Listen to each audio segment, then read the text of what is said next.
sparked a discussion. So basically, it was relatively easy to make sure that with false information, your website got picked up and appeared in the news feeds of people. And for those fake news makers, it was mainly an issue of money. Making a little bit of money, specifically for a youngster in Macedonia, where there is a huge or limited amount of jobs, this was a good thing. But things became a bit more complicated, not only in the way to tackle that information, because these were often really easy stories to tackle, and you could even detect them quite easy with AI and the necessary algorithms to detect news going viral or information going viral. But things became a bit more complicated, and this is also part of a process that we have seen as researchers in trying to grasp how broad the issue of disinformation is. And I think this is an important aspect also for AI, because it will show that AI also needs a shift, in the sense that in the framework of all these things happening, Facebook and Twitter, but basically Facebook also, as you know, also came into the news in a bad perspective, because at a certain point, Mark Zuckerberg had to go in front of Congress and really explain what was happening. So Facebook did quite a lot to do something about disinformation spreading on its network. And interestingly, it used AI on one hand. Of course, this is their specialty, so they invested quite an amount of money to make sure that AI can detect information. But they also took part in quite a lot of partnerships with fact checkers in order to be able to fact check the information, which is something that is still difficult to do with AI. But basically, you see that our understanding in the beginning was that false news was mainly something that was fabricated for profit, like the people in Macedonia, but also already for political motives, which is which you see, for example, in the stories around Trump or Clinton. On one hand, some of these were basically because people understood that this was the global event, and so to make money, this was the best way. But for others, it started to become a way of destabilizing the election, for example, hence the whole Mueller case afterwards, looking at the influence of Russia and other countries. It could be some hoaxes also. And it was clear that this was something that by then was to be seen as different from satire, which was a completely different story. But before 2016, if you looked at fake news and disinformation in Google Scholar, for example, studies were focusing quite a lot on satire as a kind of fake, as parody, funny news, etc. Think of The Onion, for example. And then some research, mainly by also the Reuters Institute for the Study of Journalism at other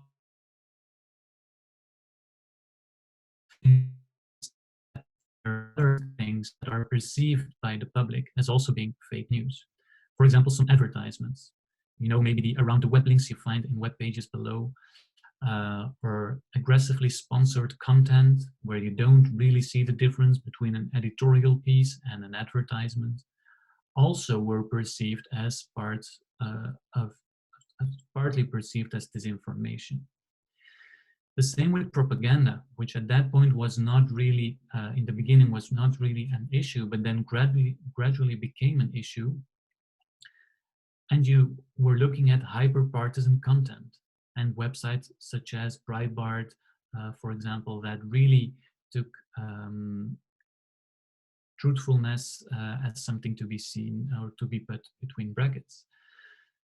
But also politicians lying, or extreme spin in certain stories by the media, which became another aspect that becomes important, and where you can already sense that looking at these or detecting these kind of elements with AI becomes increasingly difficult. Let alone poor journalism, where too sensationalist or inaccurate information, superficial information, was also perceived by people as poor journalism. And it shows that social science research here can help to understand the breadth of the issue. For example, looking at Facebook, when it comes to all their efforts and all the steps they've took, for example, if they would identify a fake news story through their network of fact checkers, they have an whole slate of small nudging implementations in their interface that will blur the background, that will ask you, or once more, if you really want to share that because it has been seen or detected as fake, which is good. But they also have chosen not to fact check advertisements nor political advertisements. So everything related to propaganda or hyper-partisan content will not be regulated or will not be, they will not apply their information checking on that, which shows that there too you remain with an issue. And this is a pity to a certain extent, because when you also look at and you ask people with what they have been confronted, and these are numbers from the Digital News Report, again by the Reuters Institute for the Study of Journalism, a survey in 38 countries, and we are the Belgian partner in that survey. If you take the whole sample, you see that the stories that are completely made up for commercial or political reasons, that those are not that strongly present compared to these other forms of fake news. And it's exactly that the media have been pointing out also with the COVID-19 pandemic, that it's not so much this kind of really fabricated information that is now taking the lead, or that we see happening a lot. No, it's also these more subtle forms of political communication, propaganda, people maybe using part of the story, but then complementing it with less fact-checked aspects, stories being spread by friends, etc., highlighting maybe only one part of the story. And so this becomes quite difficult to counter.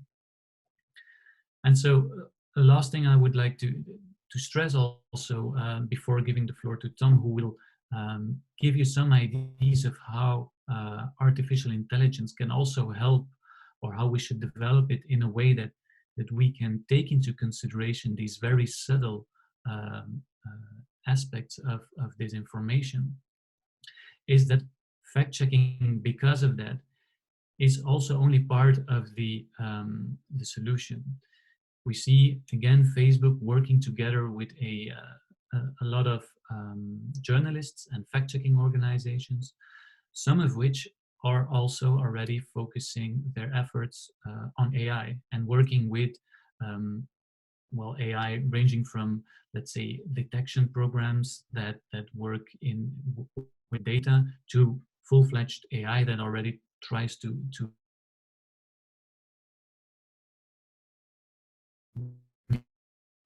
certain aspects. But it shows also the complexities. Who are you going to call the fact checkers? Well, it's also clear that there's a perverse effect that can be part of the game here.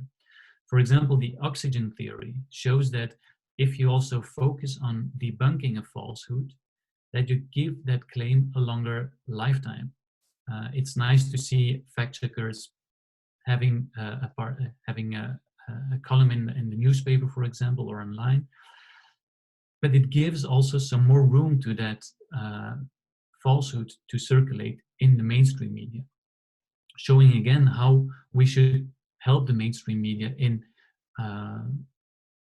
monitoring the impact of their stories. Another is the liar's dividend. So if you need to debunk a story, it also gives the impression that it's a story that needs to be debunked. A good example is the Flat Earth movement. it seems like we still need to debunk the fact that the Earth isn't flat. Well, this should be something that we don't need to do anymore. But still, from a kind of intended perspective, you can do it, but you can still have benefits for the liars. And last one is the backfire effect, where you see that debunking certain information, specifically these strong ideological claims where people identify with strongly, for example, in the United States, the Trump fans or the Hillary fans on the other side. Well, if you debunk such ideological claims, people can also reassert their belief in those claims. And it has a backfiring reverse effect that people start believing these claims even more. So this is a bit of a context where you see the complexity of something like disinformation and how we can then turn to AI also to focus on that. And that's Tom's story. Thanks. Okay, thank you, Ike, for this very interesting contextualization. So what I would like to do in the next 10-15 minutes is to zoom in on one aspect of this context or of this story, namely the role of technology, or what potential technology might have to help us tackle these issues. So just to again briefly take a broad perspective, the first question that we might ask ourselves is why would we actually need to turn to technology to deal with this disinformation crisis? So why this sort of urge to use technology in the first place? And I think here, we can take a very pragmatic stance in a way, basically by stating that in the present online information sphere, a key problem is a problem of information overload. So to put it very succinctly, there's simply too much content out there to read within a single lifetime, let alone within the time frame that current media are producing their content. So a nice quote that sort of captures this is a quote by textual scholar Martin Paul Eve. So a researcher specialized in developing text analysis methods, so text mining methods to deal with literary text. So he works on novels. And basically what he says is that these computational practices, so the deployment of text mining techniques, certain AI and natural language processing techniques to analyze content, must be situated within a universal but often unspoken bounding of mortality. Indeed, the reason for their development is that death cuts short every totalizing attempt to read everything. So basically, from the perspective of content creators, as well as the perspective of consumers of media content, there is simply too much out there to process within just a realistic time frame.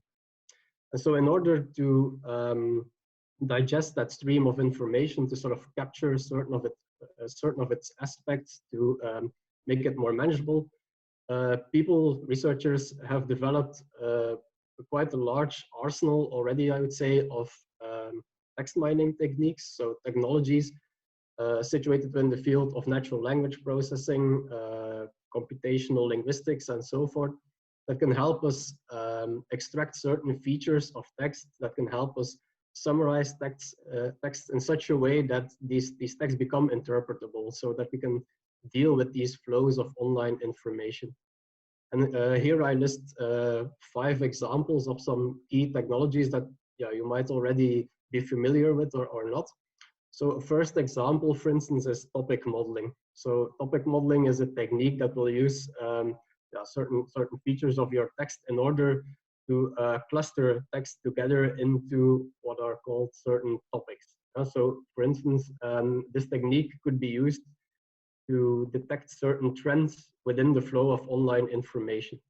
So if you would, for instance, mine a series of news articles nowadays, and you would use a topic modeling algorithm to cluster them, you would probably find a lot of articles, of course, dealing with COVID-19. If your model is more precise, you would be able to sort of split that up into the economical aspects of the COVID-19 crisis, political aspects, and so forth. So this is a technique that is often used to get a broader understanding of the different topics or subjects that are being discussed within a corpus, so a body of text. Another technique that is also quite valuable nowadays, I would say, is named entity recognition. So named entity recognition is a technique that allows you to extract named entities from text. And what are named entities? Named entities can be references to persons, places, organizations. Some algorithms allow you to detect currencies, so expressions of certain sums of money, dates, other time stamp-related information. So again, this is a technique that can sort of help us extract certain features from a text and see, for instance, how over time different people were discussed in the debate, how certain organizations became more prominent in a debate, for instance. So if you would apply this, so something we have done in our research, for instance, to the climate crisis, you can see that after a certain while, the organizations like Youth for Climate start to become more prominent. Certain persons like Greta Thunberg become more prominent, and so forth. A third technique that is also frequently used are word embeddings. Word embeddings is basically a technique that allows you to represent certain aspects of a text as a vector, so as a number, and that number allows you to make, again, comparisons. Just to make that a little bit concrete, one setting in which we have used word embeddings is to detect the emergence of new words or new word meanings that could potentially be harmful. So suppose, for instance, that you have a word like red pill. This is a term that has been frequently used on more deep web alternative websites like 4chan, for instance, to refer to how people are actually more informed, for instance, than the mainstream media. It's a term that was borrowed from The Matrix, the movie. You can see that in and of itself, the word red pill means just that, it's a red pill. But using word embeddings, we can actually trace how that meaning, so the vector representation of that word, shifted over time. And so became more and more appropriated to refer to this alt-right way of looking at the world, basically. A fourth technique that you might already have encountered is sentiment analysis. Again, it's more of a cover term for a series of techniques that allow one to actually extract the sentiment value or the emotions that are voiced in a text. This is often used in marketing, for instance, to detect how people respond to the launch of a product. So are people predominantly positive? Are they rather negative? And so forth. So based on certain textual or linguistic features. And then a fifth technique that we are also experimenting a lot with today is semantic frame extraction, which is very much grounded in linguistic analysis and basically tries to answer the question, who did what to whom, when, where, etc. So really try to capture the argument structure of a sentence or of a text. So these are a number of techniques that nowadays are well, mature enough or maturing in such a way that they can be deployed to, for instance, analyze media text, social media text, and to combat this pandemic of disinformation. Now, what I would like to argue for is that the use of such techniques is also sort of an incentive for us to learn how to read again, so to really appropriate new forms of reading. And a distinction that is made in the literature, and that's quite well known within humanities scholarship as well, is the distinction between distant and close reading. So close reading is really reading in depth, reading between the lines, reading individual text, you could say, on a microscopic level, and trying to detect that which is not really said in the text, but it is quite essential. And here I would argue that for the information that we see nowadays to analyze whether or not it's truthful or not, distant or close reading rather is quite essential. And we see examples of that. So the figure that I'm showing here on the left side contains some screenshots that I took from a a recent initiative on fact-checking for the COVID-19 crisis, so the Coronavirus Fact Alliance. And on their website, they post really detailed analyses and close readings of, for instance, here, statements that were made by certain professors or researchers, or here information about Carrefour, who was well, said to be selling masks set above a certain price point and so forth. So really looking in detail at what is going on in those texts, in those messages. That is balanced out with a form of distant reading. So really using more computational techniques to track the spread of those stories on a larger scale. So on the right-hand side of the screen here, you see, again, a screenshot from this, this Fact Alliance website, where they quantitatively represent the amount of stories, for instance, that deal with the prevention of the disease, deal with hospitals, deal with medicine. So really trying to balance broader trends, broader dynamics with really in-depth microscopic analyses. And I think this balancing is a key aspect or a key way forward to develop these methods and techniques to tackle not only disinformation, but I would say information or online information in general.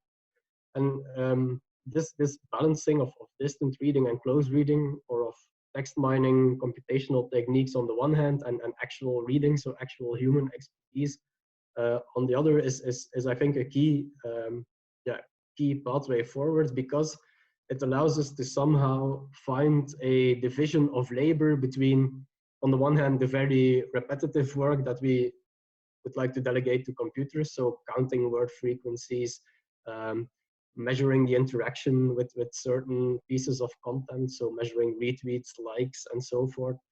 And then on the other hand, the really interpretative effort that I think is still something that is well, uniquely human and even proper to the domain of the humanities. So interpreting text, dealing with individual cases rather than trying to make or infer large trends, and really focusing on this close reading. So this is, I think, a central point, a central exercise, and a pivotal moment basically that we are in right now. So trying to really also, as Ike already mentioned, try to really center this around the human and human capacities for dealing with nuance and interpretation. And this poses a number of challenges, I think, for different stakeholders also involved in this story. So this fight against disinformation, this coming to terms with the stream of online content. I think for researchers, so people working in AI, working in computational linguistics, text mining, so like myself, a key balancing exercise that we face is balancing or reconciling more numerical approaches. So neural networks, machine learning approaches that rely mostly on statistics, with symbolic approaches. So approaches grounded in logic and language. And really these two fields, they have made vast leaps forward in the past decade or in the past years. So reconciling those two is I think, a key field to move forward. From a perspective of the media, so the content producers, so and journalists maybe in particular, there needs to be a balance, or we have to look for a sort of balance between relying on editorial analytics on the one hand, so using algorithms to boost the performance of articles, so get more readers to share or like those articles on the one hand, and then striving for more diversity of opinions and content, not just the opinions that people will like or reshare, but just go back to the roots of journalism and offer more nuanced stories. And I think here as well, there's an important role for technology. Policy making, from the level of governments and governance and policy making, I think technologies have the inherent potential or risk that they can be used for both the observation of online opinions as well as for their facilitation. And so the Cambridge Analytica story that Hans mentioned in his introduction rightly captures this, I think. So there we have a case of a balance that tipped to the side of facilitation, where technologies are not just used to capture what people might be thinking, but also to actively target potentially vulnerable people or people who are still on the edge in terms of making up their mind. And then in terms of legislation, I think we're also facing some key challenges in the sense that legislation should be there to protect us, of course, but and then this is speaking from a research perspective, some forms of legislation can also be so restrictive that they sort of hinder the work in this field. So especially when it comes to scraping online information or keeping tracks of, for instance, tweets of politicians and so forth, there we enter well, some gray areas, I think, that still need a lot of attention and work if we want to keep on pushing this type of analysis for the good forward. So this sort of wraps up yeah, some thoughts on the technological side of things. So thank you very much for this offering the opportunity to present our work, and I think we can now give the word back to Hans and open the floor for questions. Yep. Okay, thank you, Tom and Ike, for this introduction and sharing your views and opinions. And I think it's really important to keep a close eye on, indeed, on also the differences, of course, in the fact that we're now dealing with this global pandemic and global crisis element. There we're maybe in 2016 to 2017 on a presidential, and it's more about local political aspects. I think that the global pandemic size even, I think, enforces us to be more critical and more aligned in actually putting our concerns forward. Before I would ask the people who are present in the webinar, if you have a question or you want to raise a question, please drop it in the chat and I will moderate this question and I will ask it to one of the two researchers. So before you all start writing down your question in chat, I will ask my first question, maybe to start off with Tom, and then maybe I can complement to that. I think that, of course, in this aspect, we see that there is an important role for the so-called big tech companies.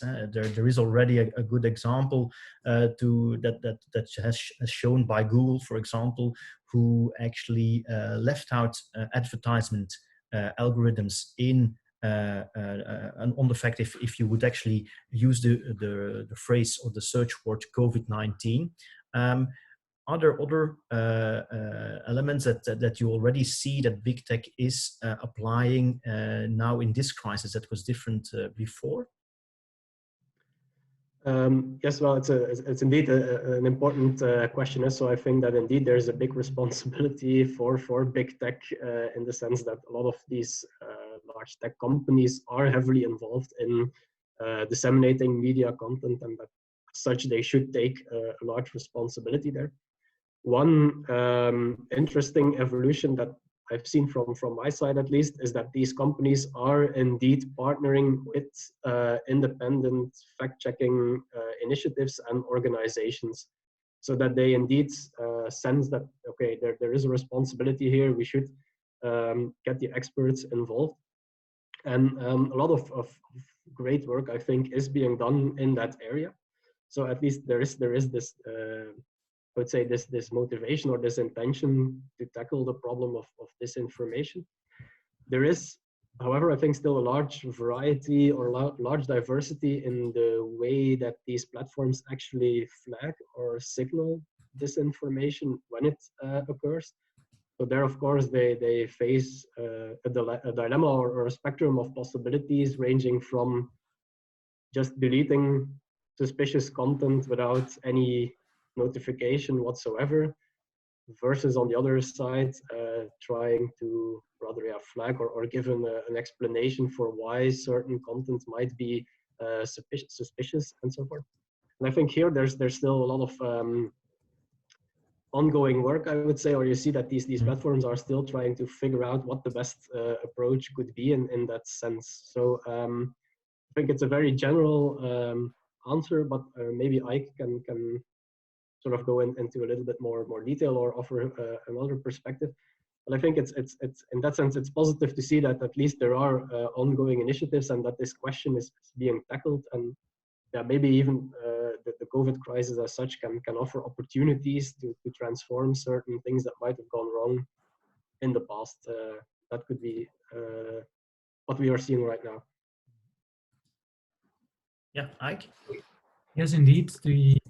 What we have seen is over the past years that Facebook has stepped up, and the others also, but I'm looking mainly at Facebook because they have been in the center of some of these disinformation controversies, also with their WhatsApp platform, where, for example, the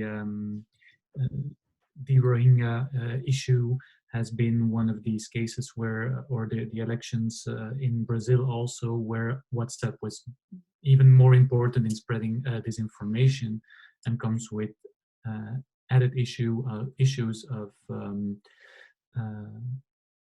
being closed encrypted groups. So it's even it's good on the one hand because it protects people's privacy. It's also bad on the other hand because it makes spreading disinformation even easier. But what you indeed see is that on the bright side, it has become an important aspect for these platforms. Of course, they know that this is also bad for their reputation, and it's bad for the general sense of security that you would have on those platforms. And the broader they want to be, the more important it is. Mm-hmm. We have now seen in the last week the announcement of the Supervision Council at Facebook, where they have invited 20 experts to be a kind of council that says what can be and cannot be published on the platform, which again shows commitment on the one hand, but also shows the limits of that commitment. It's still not a supervision board. There are big names in there. It's going to lead them to take certain decisions, but it's also a kind of easy way to put the blame to that council, mm-hmm. instead of taking the responsibility themselves when they take a certain decision. But my point there would be that despite that, the focus is still very much on fact-checking and making sure that one specific story or a series of stories is wrong and should then be taken off the platform. But the issue is much broader. It's indeed what is the biggest source of disinformation. One could say it's President Trump when it comes to COVID. So how do you deal with these more subtle propagandic ways of disinformation? And there it's clear that Facebook, and it's understandable, I understand why they said we're not going to do that, because we are not, for example, political ads, we're not going to fact check them. Because people can still advocate for what they want. But that's why I think the perspectives that Tom presented becomes important. We should, I think about AI that helps understand the whole debate. For example, showing what are the key positions or which words indeed are being used in a wrong way, or where we see spikes of discussions on specific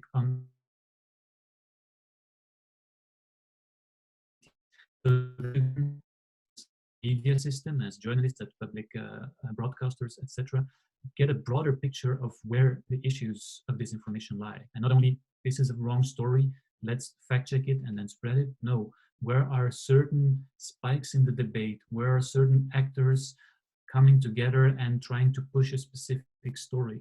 And I think then, as a news organization or a news system, you will be more enabled to get a certain, or to intervene in the public debate in a constructive and informed way, thanks to maybe also AI innovations. Maybe to pick on the last remark that you also made, Ike, some questions already came in. Thank you for that. The last question that came in maybe links to your remark, Ike, also on the fact of the source of information, of course, is very, very important. And the question from the audience is maybe broad, but of course very relevant. Do you think that AI will be able to generate its own news? And if this happens, how can it then be differentiated from a human generated news versus AI generated news? I think it can't. So it's clear that AI is already being used to generate stories. I think the most adopted use already is by news sites such as the Financial Times, in order to bring the quarterly earnings, and that's a format that is relatively easy to go from let's say an Excel table or a data sheet to a small text that says Apple has increased earnings, they have X billion in revenues. And the first tests with that information, or at least it's so successful that also some of the larger news agencies start using it, is that it's you cannot distinguish it as a human. The only way you can distinguish a little bit is indeed when you would go over a lot of these news stories, you would start to see the template, let's say, that certain phrases are used recurrently, and that all these stories have a similar outline. But yes, that could be one of the let's say next ways in which AI might also be used, of course, to not only counter it, but to start spreading it in certain ways. And again, it shows how what Tom was saying, it's about the overload also. The more disinformation that you put into the system, the more difficult it gets to discern right from wrong. And it's exactly that poses that the big problem of polarization and destabilization that you get. Because, for example, one study that we are now looking at within our research group related to COVID-19 is why certain people turn away completely from the news. One of the reasons they give is is overload, like it's too much. But think of a system where it becomes so difficult to see what is true, what is wrong, that you get information on so many channels that you start to shut yourself off from that information. Then it's difficult to reach people, to have a common public debate, and that can be a big shortcoming of the whole system at that point. Okay, thank you. Maybe another question, and for Tom, because apparently your slide deck, and especially, of course, the summarizing of what I expect should taken into mind, of course, has raised some questions there. And as we all know, the European Commission, right before the outbreak of the pandemic, has published this white paper on AI. And they are now currently running a public consultation. And of course, this whole COVID-19 crisis will heavily impact, of course, I think the input that the Commission will get on this public consultation. So I think specifically regarding policymaking, regulation or legislation and protection restriction, is it your impression that the current legislation and regulations that are out there, that they are insufficient or sufficient to regulate issues that may arise from increased use of AI in news and news creation and news consumption? Well, I think European Union and European Commission in general, they've done a great job with the data protection legislation that they've implemented. I think there we've seen an example of where legislation to a large extent was actually ahead of a lot of technological developments. So I'm really positive about that, because I think in terms of regulating AI and the use of AI or regulating algorithms, I think a key aspect is still regulating the data on where those algorithms are applied on, or what they're trained on. So I would say in general, I'm quite positive about what has happened and what is going on in terms of policy. They're looking at it from just a general perspective. So I'm not an expert on legislation and copyright and so forth. But I do think that as a European citizen, or as European citizens, we can be quite happy, I think, with what has been developed, or what is being developed in terms of data protection. And again, we've seen those debates sparked again with the question of, should we develop tracing apps and so forth. So it's good to see that those things are not being rushed, have not been rushed, have been carefully considered. So in those terms, I think as a European, we can be quite happy with what is going on. Yes. Okay, thank you. Maybe Ike, a question for you, more from a policy perspective. Of course, this whole debate raised a lot of questions from a policy perspective, because you have, at one hand, you have freedom of speech that you need to guarantee as a legislation framework and as a policy maker. And at the other hand, there is this disinformation and fake news that you want to fight. Can a government, do you think, effectively tackle this illegal or false content? And are there then already examples or techniques and models in some countries or regions being deployed? And are there models already been debated? And for example, to debunk, for example, complot theories and so on? Is there already somewhere some experience in putting that in place? It's indeed rather tricky question, and one that also at the level of the European Union has been addressed with a lot of care. So if you see what came with the policy recommendations that came out of the high-level expert group on fake news, these were all geared towards a kind of co-regulation, very careful in not putting too restrictive regulation in terms of freedom of expression. And this resulted, for example, in the code of conduct for social media. And this was also a way of saying, well, this is who is going to be the one that puts something down. If it's the government, then before you know it, you are in the European Union, you take a legislation that says you're authorized or you oblige Facebook or others, other online sources to take down certain information. And you can imagine that maybe Macron would do it in a different way than Orban. And there already you see that the same kind of legislation can be interpreted quite differently depending on the kind of government that you are in. So these were elements that were taken into consideration. And one way to deal with that is also the responsibility on the platforms, and have them work with certain principles that they would do a considerable effort to make sure that false information does not spread, and that this information is, for example, fact-checked, and then information that is really seen as unfactual can then be taken down in a certain way. But governments are really reluctant to do that.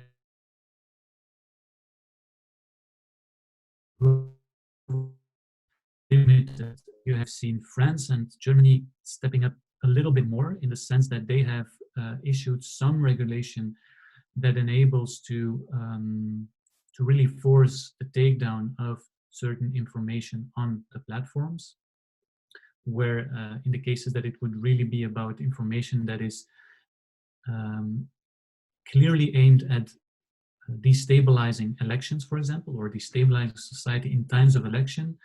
In times of election, they have the ability to be stricter in the takedowns, which is one way of, at least in these very sensitive periods, maybe make sure that that you can prevent the worst information from circulating. But at a fundamental level, this requires regulation, or not regulation, or co-regulation, or policies that are able to direct the whole of the public debate. And there I think that we will see that this is going to be a space for multi-level governance, as the European Union has already done and has a tradition in.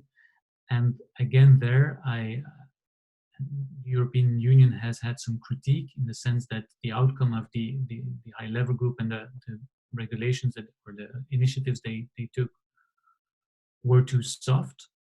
But on the other hand, I think we should be happy that there is this is not about hard regulation, because the topic is so sensitive that we're really talking about such a fundamental right of freedom of expression, that we should be really sensitive when we take our next steps. But I think that the groundwork has been laid out, and combining this with all stakeholders, all working together, I think will be the best guarantee for success. Okay, thank you. I think this will bring us or brings us to the end of this webinar. I think thank you very much, both Tom and Ike, to be present. It's always a pleasure to actually have a multidisciplinary presentations on such a difficult matter. Of course, I think in some aspects we are still at the beginning of indeed laying out new frameworks and new perspectives on how that both research and indeed other stakeholders, big tech and policymakers can come to a gradually a clear framework in which new AI technology not only can be deployed, but also future AI algorithms can be researched and can be invented to be applied and be more transparent in these aspects. So thank you very much. We came to an end of this interesting first webinar, and to all the attendants, thank you very much to stick with us, also to be very lean in adapting the new link. This first webinar was also a little bit, from a technological point of view, a little bit challenging to set up, but I'm glad we started on a good foot. And I would like to say thanks again to the presenters, and hope to see you soon in one of our next webinars or events in the later future. Thank you, everybody, and take care, everyone. Bye. Thank you, take care, bye.